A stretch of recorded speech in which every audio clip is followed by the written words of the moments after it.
ঘরোয়া উপায়ে খুবই মজার স্বাস্থ্যকর চিকেন স্যুপ খুব সহজে কিন্তু ঘরে তৈরি করা যায়। আর এটা তৈরি করা খুবই সহজ, যে কেউ তৈরি করতে পারবেন। বিসমিল্লাহির রহমানির রহিম। আসসালামু আলাইকুম। আশা করি যে যেখানে আছেন আল্লাহ তাআলার অশেষ রহমতে অনেক অনেক ভালো আছেন। আজকের রেসিপি চিকেন স্যুপ। এটা রান্না করতে খুব একটা উপকরণ লাগে না। তো প্রথমে আমি চুলায় একটা কড়াই বসিয়ে এর মধ্যে দিয়ে দিলাম 1 টেবিল চামচের মতো রান্নার তেল। আপনারা চাইলে এখানে তেলের পরিবর্তে বাটার অথবা ঘি ব্যবহার করতে পারেন। এরপর যেখানে আমি 1 চা চামচ পরিমাণে রসুন কুচি দিয়ে কিছুক্ষণ মানে কয়েক সেকেন্ডের জন্য ভেজে নিয়েছি। যখন একটু হালকা বাদামি কালার চলে আসবে তখন এর মধ্যে দিয়ে দিলাম 1 টেবিল চামচ পরিমাণে পেঁয়াজ কুচি। পেঁয়াজটাকে দিয়ে আমি নেড়ে চেড়ে নিয়েছি কিছুক্ষণের জন্য, যতক্ষণে একটু সতে হয়ে যাচ্ছে। এরপর দিয়ে দিলাম এখানে গাজর কুচি। আজকে আমি সবজি হিসেবে এই গাজর কুচিটাই ব্যবহার করেছি। আপনারা চাইলে আপনাদের পছন্দ অনুযায়ী যে কোনো সবজি এখানে ব্যবহার করতে পারেন। গাজরটা দিয়ে কিছুক্ষণ নেড়ে চেড়ে নিয়েছিলাম কয়েক সেকেন্ডের জন্য। এরপর এখানে দিয়ে দিলাম চিকেন। এখানে আমি মুরগির বুকের মাংস ছোট ছোট পিস করে কেটে নিয়েছি এবং একটা বড় সাইজের রানের হাড়ও দিয়েছিলাম, দেখিয়েছি আপনাদেরকে। এরপর দিয়ে দিলাম 1/2 চা চামচ গোলমরিচের গুঁড়া, 1/2 চা চামচ আদা রসুন বাটা এবং স্বাদ মতো লবণ দিয়ে খুব ভালো করে মিশিয়ে কিছুক্ষণের জন্য আমি এগুলোকে মিডিয়াম হিটে ভেজে নেব। তো এখানে আমি চিকেনটা সরাসরি ব্যবহার করেছি। এখানে আমি আগে থেকে চিকেনটা সেদ্ধ করে নিই, এখানে এই জন্য আদা রসুন বাটা ব্যবহার করেছি। এরপর দিয়ে দিচ্ছি এখানে পানি। পানির পরিমাণটা নিজেদের পছন্দ অনুযায়ী দিতে হবে। এখানে আমি প্রায় 4 থেকে 5 কাপ পানি ব্যবহার করেছি। তো পানিটা দিয়ে মিশিয়ে দিচ্ছি।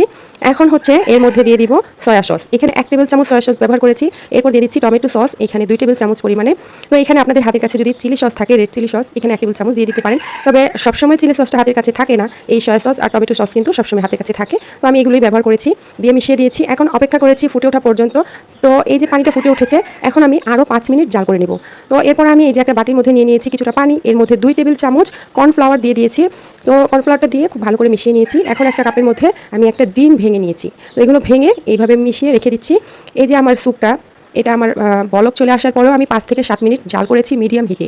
এরপর দিয়ে দিলাম কাঁচা মরিচ কুচি, কাঁচা পাকা মরিচ কুচি করে দিয়েছি। ঝালটা নিজেদের পছন্দ অনুযায়ী দিতে হবে। দিয়ে মিশিয়ে দিলাম। তো এখন এর মধ্যে দিয়ে দিব আগে থেকে যে গুলিয়ে রেখেছিলাম কর্নফ্লাওয়ার, সেটাকে একটু নেড়েচেড়ে মিশিয়ে তারপর আমি অল্প অল্প করে দিয়ে দিচ্ছি আর নেড়েচেড়ে নিচ্ছি। মানে অল্প অল্প করে ঢেলে দিতে হবে আর নেড়েচেড়ে নিতে হবে, না হয় দেখা যাবে নিচে থেকে দলা পেকে যাবে। তো এটা ঘনত্বটা নিজেদের পছন্দ অনুযায়ী রাখতে হবে। একবারে না দিয়ে অল্প অল্প করে দিয়ে মিশিয়ে নিতে হবে।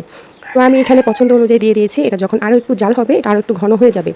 তো এখন এই যে কিছুক্ষণ একটু জাল করার পরে এখন আমি দিয়ে দিচ্ছি ভেঙে রাখা ডিম। ডিমটাকে কিন্তু এক হাতে দিতে হবে আর এক হাতে এইভাবে করে নেড়েচেড়ে নিতে হবে সাথে সাথেই, না হয় দেখা যাবে এক জায়গায় কিন্তু ডিমটা জমাট বেঁধে যাবে। তো ডিমটা এক হাতে ঢালতে হবে আর এক হাতে নেড়েচেড়ে নিতে হবে। তো এই যে দেখতে পাচ্ছেন মাশাআল্লাহ। তো এখন এখানে দিয়ে দিচ্ছি 1/2 চা চামচ চিনি। চিনিটা দিলে এই স্যুপের যে টেস্ট সেটা কিন্তু অনেকটা বেড়ে যায়।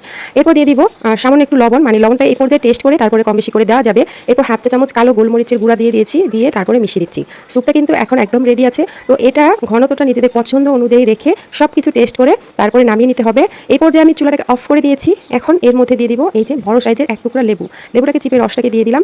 তো দেওয়ার পরে এখানে কিছু ধনিয়া পাতা কুচি দিয়ে দিচ্ছি। লেবু রস দিলে এই স্যুপের স্বাদটা অনেক বেশি বেড়ে যায়, তবে কম বেশি করে নিজেদের টেস্ট অনুযায়ী বুঝে দিতে হবে।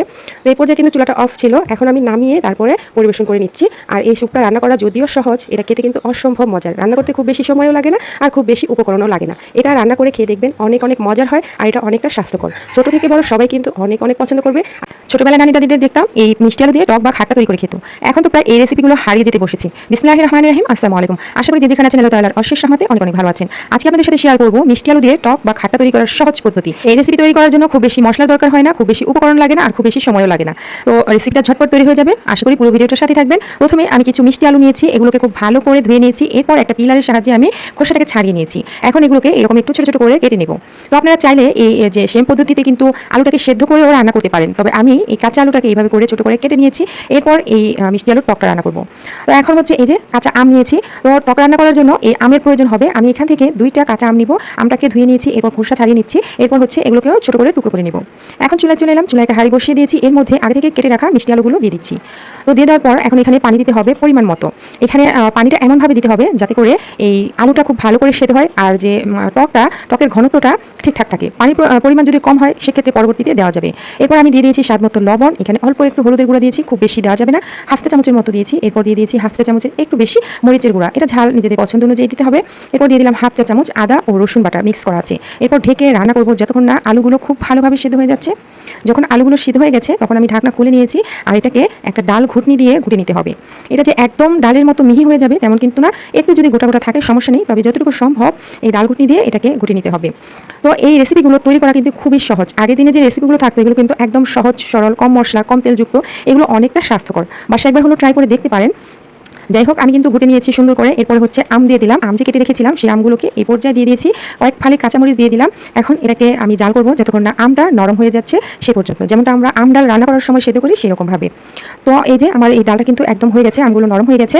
আর এই পর্যায়ে আমি একটা বাগা দিয়ে নিচ্ছি, চুলে একটা হাঁড়ির মধ্যে কিছুটা তেল দিয়ে দিয়েছি, এরপর দিয়ে দিয়েছি 2টা শুকনো মরিচ ছিঁড়ে দিয়েছি, এরপরে হচ্ছে পেঁয়াজ কুচি রসুন কুচি দিয়ে দিয়েছি, দিয়ে এরকম বেরেস্তার মতো করে ভেজে নিয়েছি। দেখতে পাচ্ছেন একদম গোল্ডেন ব্রাউন কালার করে ভেজে নিতে হবে এগুলোকে। তো ভেজে নেওয়ার পর সাথে সাথে এটাকে এই খাটটার মধ্যে ঢেলে দিতে হবে। তো আমি এই অংশটা একটু স্কিপ হয়ে গেছে, আমি বাগাটাকে কিন্তু সাথে সাথে অন্য চুলা থেকে নিয়ে এই টকের মধ্যে ঢেলে দিয়েছি। এরপর কিছু ধনিয়া পাতা কুচি দিয়ে দিলাম, দেওয়ার পরে এটাকে জাস্ট কয়েক সেকেন্ড চুলায় রেখে নামিয়ে নিয়েছি।